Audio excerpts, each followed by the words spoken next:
বন্ধুরা দেখেন আমার আলু ভাজি করা শেষ। এই যে তো এখন এই যে আমি চম্বুসা বানাবো। এখন দেখেন এই চম্বুসা রোলটাকে আমি এইভাবে মিক্সি জারে কেটে নেব। করে কেটে নেওয়ার পরে এখন আমি একটা রোল এইভাবে করে আমার হাতের মধ্যে নিয়ে নিচ্ছি। আর এইখানে আমি পরিমাণ মতো আলু দিয়ে দিচ্ছি, দেখতেই পাচ্ছেন। এটা দেওয়ার পর আমি কি করবো, এই যে দুই হাতে এটা এইভাবে দিয়ে এবার মুছে নিব।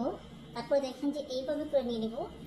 কারণ আলুটা মাছ একটু বেশি হয়ে গেছে, একটু কমাই দিতে হবে। তো এই যে দেখেন এখন চামচটা দিয়ে আলুটা ভিতরে ঢুকিয়ে দিব। তারপরে এই যে এবার করে আরেকটা মুচড় দিব। দেওয়ার পর দেখেন কত সুন্দর একটা তিন কোণ একটা চম্বুসা হয়ে গেছে। তার জন্য এই যে আরেকটা ফুট রেডি করে রাখছি। যে এই ময়দাটা আমি এভাবে একটু মিক্স করে দেবো, হালকা একটু পানি দিয়ে ময়দাটা গুলিয়ে নেবেন, দেখতে পাচ্ছেন। তারপর দেখেন আমি এই যে এইভাবে এটা একটা শেপ দিয়ে দেবো যাতে এটা না ছোটে।